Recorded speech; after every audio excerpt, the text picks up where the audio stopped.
time at the end of this presentation, is to have you look at words completely different. You see, people are going to give you words no matter what, correct? They can't help it. But the problem in your generation, the problem that I didn't experience except now as a parent, is that we have this thing called, see, when I say a word, it floats and no one sees it. Today, when I text a word, it has got a record. No matter how much you think it's not there, it's there. If I say a word today and someone has hit record on the cell phone, that now my words that I thought were just between you and I are now digitally recorded and downloaded to an MP3. Your generation is called the Y generation Y. It's the largest demographic shift in the world has ever seen, and especially North America.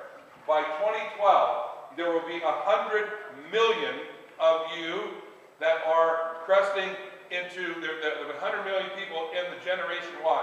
Generation X, the baby boomers, nothing is bigger than this demographic shift. And you have now an interesting problem, because it's not your fault, it's called how it is. For example, how many people here know how to text? Put your hands up. Cool. How many people have no idea what texting is? Okay, you're over 50. All right, so here's the deal. Now, here's the funny thing. With this technology, and this is one of my other parts of my business, we deal in social media, is that with this technology today, you are texting. In fact, some of you could be sitting beside each other right now, although you shouldn't be, and you could be texting each other because you don't talk to one another anymore. You have two dots with a bracket is considered you're happy. You know, instead of saying somebody, I'm happy, we now have a sign for happy. We actually communicate now differently than we've ever communicated before, and thus is the problem. Because you can tell by my tone and my body language of how I feel about something, and that's pretty easy. How do we do it in a text? Almost impossible. And yet we can't stop this thing, it's going. And so what happens is, with MSN and Facebook and all this other stuff, we're just willy-nilly going at it, and now my daughters do it too. Now here's an interesting point.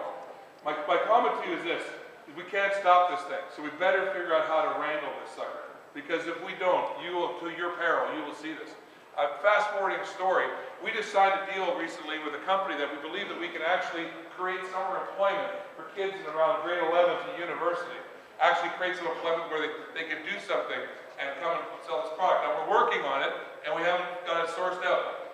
When I was down in Kentucky, I was talking to a person who's a human resource expert. I was telling her about the excitement about this new product that could create employment for some kids for the summer. Because we know summer jobs are... Well, how many people here would like to have a summer job if you could get one? Cool. Listen to this. You know what she said to me in the United States? I already knew it to be true, but she reminded me. She said to me, good on you, Garth, that you're going to go employ and hire somebody. She said, but the first thing we do now